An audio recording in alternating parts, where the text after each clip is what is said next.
thunder, lightning and the thunder, thunder, feel the thunder. Alright, good morning, y'all. I am in the truck. I'm fixing to take Betty to her doctor's appointment.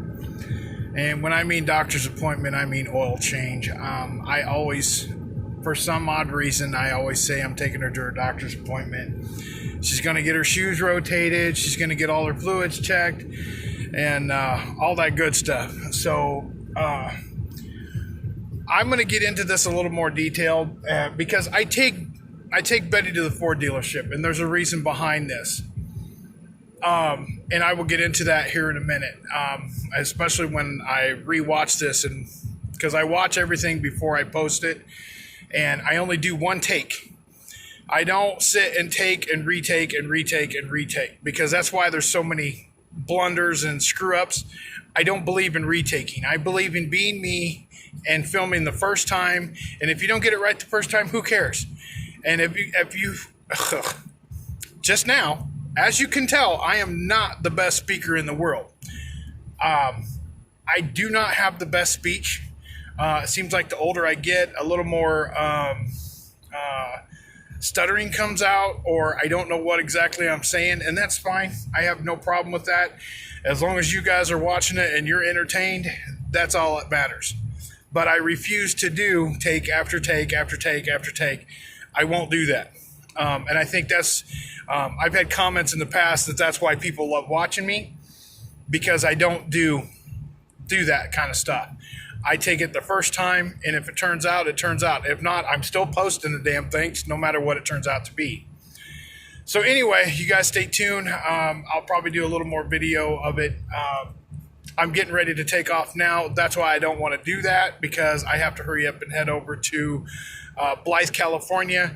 And I will explain later, too, why I'm going to Blythe and not Parker. Big story behind that. So some of you already know, some of you don't. But y'all stay tuned. You never know what's going to happen next. All right, so what up, y'all? Hey, it's Puddin', and I'm here. If you couldn't tell by the background, I'm at the Ford dealership, and you'll never guess what I'm leaning on. Never seen one of these in person yet, but I figured I'd kind of give you guys a walk around. It's the new 2020 Ford Ranger, and there's a couple other cars in here that I just about lost it over. Or should I say, cream my drawers. Let me turn this camera around and show you this Ranger, and then I'll show you the other two cars that are sitting in here that are, oh, they're sexy. Okay, I want to put this in here real quick because I noticed in the video where I said that the Ranger looks like it has heavy half-ton rims. It does not have heavy half-ton rims. I know that for a fact. My truck is a heavy half, and it's a full-size F-150. I know a Ranger is not a heavy half-ton. I think a Ranger, I don't even think a Ranger's a half-ton. But I wanted to make that clear, and I'm going to stick this in before the video clip of the Ranger. So, this is the front of the 2020 Ford Ranger. And I don't know what it is. I thought for sure I would hate these things in person, and I would hate the looks of them, but they look sexy. It's a nice looking truck. I'll do a walk around first, and then I'll show you the inside. The truck is actually really beautiful, and I don't know what it is about this color, but I love the color, and it's a very, very cool color. It's got nice wheels. It's like heavy half fucking rims on it. 6 lug. Let's see. 22 miles per gallon. Let's see what the cost of this thing is. I don't know if you can see that because I can't. Base price is $34,295. And then with all the other options, it's $41,000. Daggum. But I want you to take a look on the inside of this. This thing is really freaking nice. I'll open the back door too, but it has the center console. there's my big blue oval. Love that oval. I'll go around and look at the dash here in a second. I'll show this. Just beautiful. Even though it still has the Ford generic plastic, which a lot of people don't like. I don't even like it, but I deal with it. You got the new floor mats. Doesn't look like it has too bad a room. I mean, if you're a very tall driver, you may not have enough room in the back seat here, but it's got a full bench, 4 doors. Can't bitch about that. This is a very beautiful truck. Turn the taillights on. I love that. That looks cool as hell. Come around here. Open this door. It's got the tach. And this thing is supposed to have like an on, like you can change everything right here while you're driving the 4-wheel drive, and you can put the dip in and stuff. I could be wrong about that, but I don't think I am.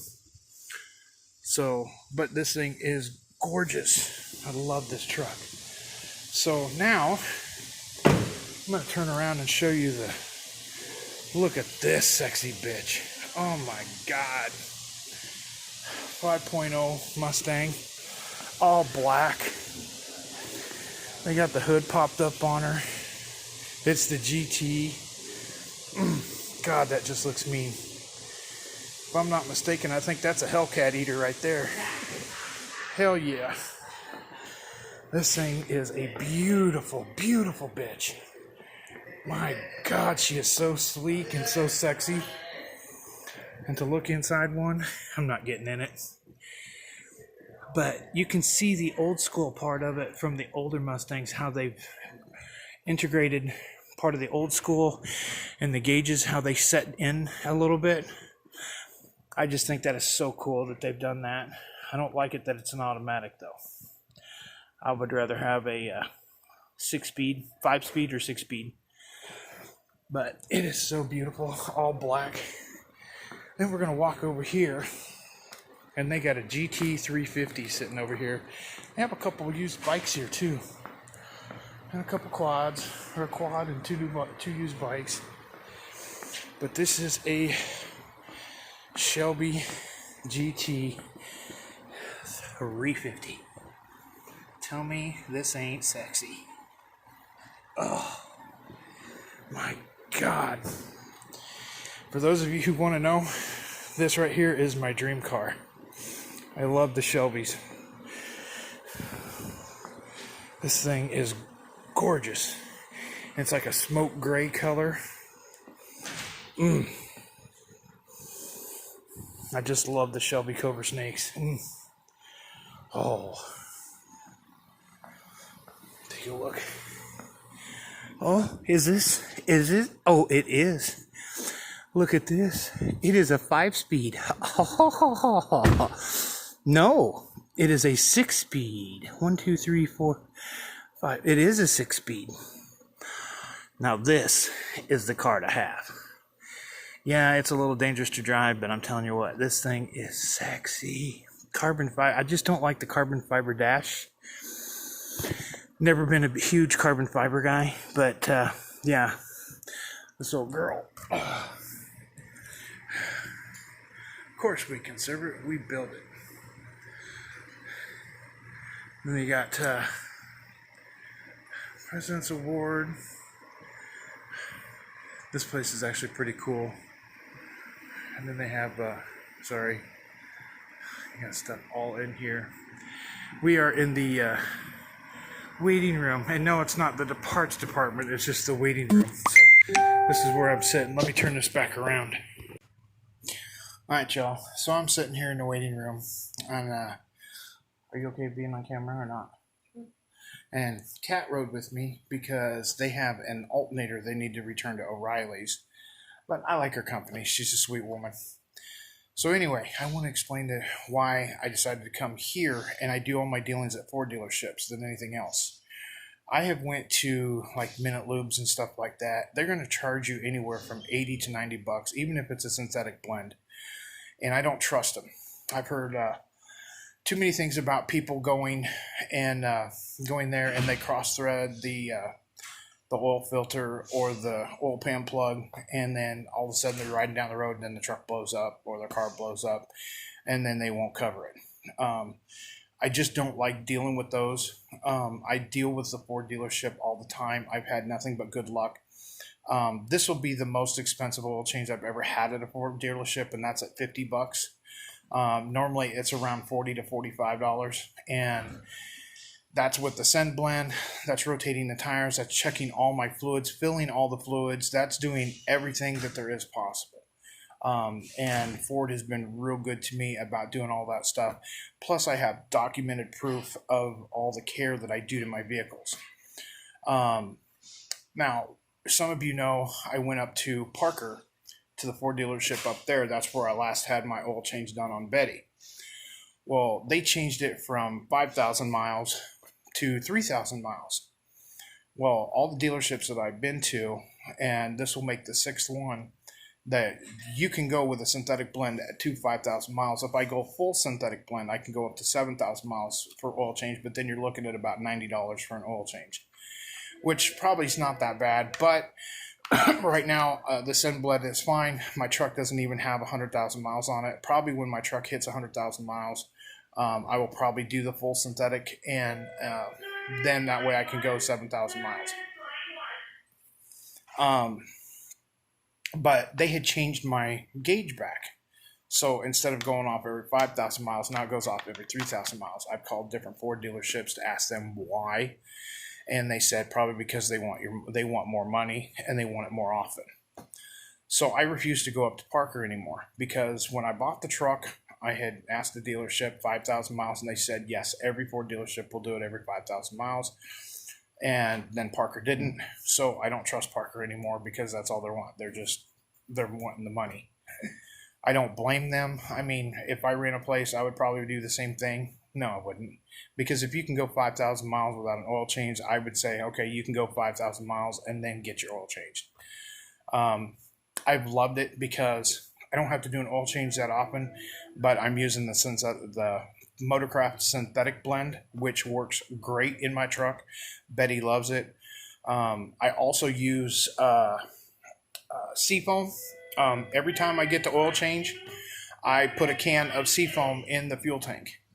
And I'm going to tell you right now, a lot of you may disagree with me, but there's going to be some that do agree with me. You put a can of Seafoam in your fuel tank, you will notice a considerable difference in the pickup when you hit that accelerator, because I can notice when I'm getting close to an oil change, everything just kind of, I'm not saying it's bad, but I've owned my truck for 3 years, so I know what my truck does. I know how it reacts. So when it gets a little sluggish up towards the 5,000 mile mark, I know it's time to put another can in. But it works so good. And then I would rather bring it here so I don't have to deal with that stuff. I don't like the minute lubes. They're not dependable. And they'll lie and say they've done stuff when they haven't. I talked to a guy yesterday. Who was it? I think it was your son that said that they were trying to do something, and he said he watched them through the hood and they didn't do it. Yeah, it was your son. Yeah, he broke something. They didn't want to cover it, so he had to bring down the manager because Chunky was sitting behind the steering wheel and he could look through the little crack in the hood, and he saw that they broke it. He watched them break it, and they were trying to say no, they didn't. The manager came down, and the manager actually held good to his word, but I don't think Chunky's ever been back to another minute lube. Those places are just, I don't like doing business with a place called Minute Lube. I would rather come to a dealership, and I know a lot of people will disagree with me, but a dealership I think is better.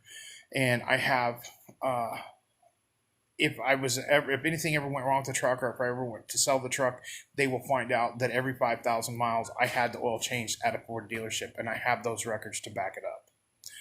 So that's another reason I do it. And it works good for me, so that way I have a paper trail so people know that I take care of my shit. I don't like to have my stuff looking like crap or anything else, even though it needs a good wax job. Be right back. All right, sorry. I thought a lady was coming over here to talk to me about my truck, but she doesn't. And I will tell you, when I first pulled in here, I walked outside with her, and I said, just so you know, there's a button on here. So I pressed it, and it was the Dixie horn. And there was a guy, there was a Mexican guy across the parking lot. He walks by, and he's like, yeah. He was giving me thumbs up. He loved it. He thought it was cool as shit. So, and I told him I'm still looking for a semi-horn to put on it. I haven't yet. Got to find a place to mount the semi-horn. And then he's like asking me about train horns. And I'm like, dude, a train horn takes up a lot of room in a pickup truck because you got to find some place to mount the compressor and the air tank and the horns and everything else. And I just don't have the space on Betty to do that. And I don't want to screw her up and drill holes in her where I don't need to drill holes and screw her up. So I have the Dixie horn and I have my regular horn. Both still work good. I wanted to hook them up separate so that way I still had the regular horn if I needed it. To me, safety is a big thing. Even though the Dixie horn will be fun and you screw with people with it, I still want to be safe and have the safety aspect of the truck. So, but this is what I'm doing. And I'm, like I said, right now we're waiting in the waiting room for her doctor's appointment to get done. So that way I can pick her up and see how she's doing and they can tell me everything I need to know about her. So I'll check back with you guys in a minute, and you never know what's going to happen next. On the way back from my doctor's appointment, a brand new Chevrolet Camaro with the freaking dealer tag is on a rollback. That ought to tell you what kind of cars Chevy puts out. Dealer tag still on the plate, and it's on a Chevy, and it's on a rollback. Had to point that out, and I'm putting it in this video because Betty is one sexy bitch. Alright, y'all, I'm back from Betty's doctor's appointment. Now, hang on just 1 second. I know a lot of you don't like this, don't like it that I do it on camera, but it's my last guilty pleasure and I love it. So, let me pack a dip and then I'll get started. So please forgive me. Alright, so the point, I'm going to close this video out and I want to explain why I do the Ford dealership thing. This right here is the main reason why. Because they will give you the brake, how many millimeters is left on the brake pads, plus they will give you the tread depth on the tires so you can keep track of that. Even though I don't have to worry about the tread depth because the tires are brand new, they're less than 10,000 miles on those tires. And the brake pads, I am starting to get kind of worried about those because they've been on the truck for over 2 years now. But they're saying that the tread depth is still good. Another thing they do is they check the battery. Because I don't know, I think I've made this plenty clear in other videos that I've been thinking I have issues with my batteries. But this I get to put with my records, and I keep all these. So that way, if I do go sell the truck, I have records of every place that I've had work done on the truck. So I try to keep all those if possible. And if I need to, I can go back to those dealerships and I can be like, hey, I need a copy of when I brought my truck in to have the service done on it. I like to keep records because it makes it easier for the next person. If you sell a vehicle and you have records for it showing that you had the oil changed every 5,000 miles instead of doing it yourself without records, it seems to sell better because then the people know that you took good care of your vehicle and it was worth your time to do that. So that's another reason why I like going to the dealership also. So Betty's checkup came out good. Everything's good. They rotated her shoes.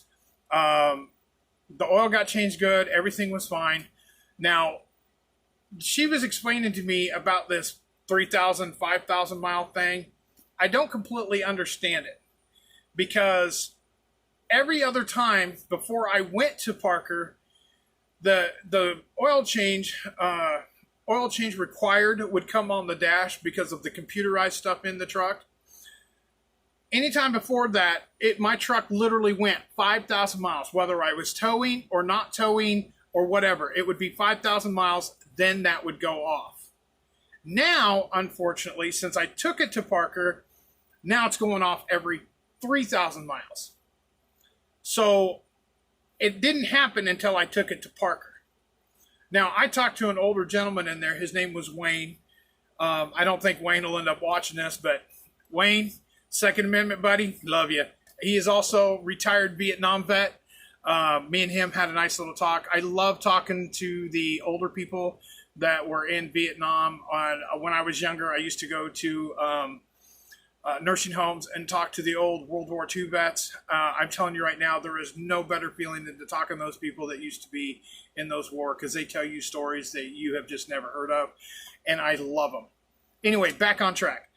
So anyway, while I'm there, I'm talking to Wayne, and he was talking to me about Parker also. He had taken 2 of his trucks up there that he had issues with, and he has 2 Fords and a Chevy. And he said he will never take his Chevy or his 2 Fords back up to the Ford dealership in Parker, because he has nothing but problems out of them. Parker screws everything up. So it just kind of reiterates what I've already said about Parker. There's there's a few people that like to go to Parker. He said there's an old lady that lives out where he does that goes up there only because the guy likes Nebraska college football. Sorry, if we're talking college football, the only team is the Georgia Bulldogs. Go Dogs! Anyway, I'm an idiot. And that's why I have an Alabama number. Go figure. Anyway, so she goes there because he's a Nebraska Cornhusker. I'm not even going to get into that. Anyway, so that's the only reason she goes there. I don't think she goes there for the service or anything like that. I just think Parker Ford is it's like a money pit sort of thing, where people are getting used out of their money, and I'm not that kind. I don't try to rob people out of everything, of anything I do. I try to make it legit. I try to make it to where they're happy with the service they've got, and I'm happy with the service that I've given them, whether it be decals or anything else, or whatever in this world it could be. If I put in an air conditioner for them and they feed me dinner, great swap, shit like that. But I won't do that. So there's certain dealerships. Hang on. Sorry about that. Had to sneeze. Was trying to hurry up and pause the camera so I can brace for it. Any of you who have bad backs know what it's like to sneeze, cough, and defecate. It's the 3 worst things you could ever do when having a bad back. So pardon my French about all that. You didn't need to know that, but I don't like sneezing because it feels like my back's going to explode. So anyway, that's what everything has done. And I'm going to close this video out by saying I hope you enjoyed it. Betty got a clean bill of health. I'm happy. Betty runs really good now. And I wanted to get back. I wanted to reiterate on one part of this video about the seafoam. I did a lot of research and talked to a lot of people. I talked to other mechanics. Like, I'm an old school mechanic. I don't work on stuff that has computers. I like working on the vehicles that are like 70 and before all the computer shit came in. I love working on those engines. But when you start getting into the mid 80s and 90s and then the 2000s, when all this computer shit comes in, I do not like working on it. I refuse to work on it. And I actually worked on a girl's car once before, and all I did was change the brakes. And I told her that one of her rotors was bad and that she needed to change it immediately, or her car, it was going to be dangerous. A week later, she wrecked the car and then tried to come back and sue me for it. And I told her, and I wrote it down on a piece of paper, and I had her sign that. That's the only thing that saved my ass, because I told her the rotor was bad and she didn't believe me. So anyway, so that's why I refuse to work on anybody else's vehicles anymore, because of that. I don't want it to come back and turn on me and then have somebody sue me because I tell them something that's wrong and then they don't want to listen to it. Not my fault. So anyway, everything's good. Everything's going good. I'm going to post this today. Today is whatever today is. I don't know what today is. Today is Tuesday the 17th, 18th. I think it's Tuesday the 18th. And it is 12:52. My appointment was at 10 a.m. this morning. My truck did not get in until like 10 till 11. And it finally got done at, I think, 12:30. So it took a little bit of time.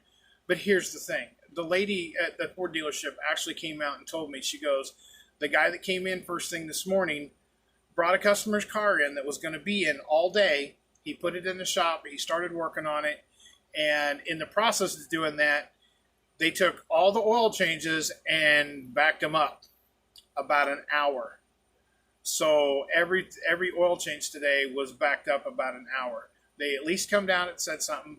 And I recommend the Ford place in Blythe. I think it is, I don't know the name of it. I think it's Jeff Green Ford or something like that, or John Green Ford, or John Deere Green. Just kidding. But they are a good place. It's kind of an older building, but the people there are so nice. They work with you fantastically. All the people there are wonderful. Like I said, when I first pulled up, I hit the Dixie horn on the fucking truck, and this Mexican dude was like, come up to me like, yeah. So, and I honked it. Excuse me, and I honked it when I left and everything else. I'm having a great time with that Dixie horn. I don't know if other people are, but I love it. So, Lisa, thank you. Or AKA, whoa. So, you all have a great day today. I'm going to go and do something else. I don't know what yet, but I will. So, sayonara, sucker. Okay, I'm not going to end the video like that. You know I'm not going to do that. Y'all be kind to one another, love one another, and live life to the fullest, because tomorrow's not promised. Y'all take care. God bless each and every one of you. The Second Amendment rules. It will always rule. And remember, Puddin' 2020. Y'all be good. Have a great day. Make sure it's a puddin-tastic day at that. So put your drinks up for the weekend, 'cause them work days sure been creeping. What's up?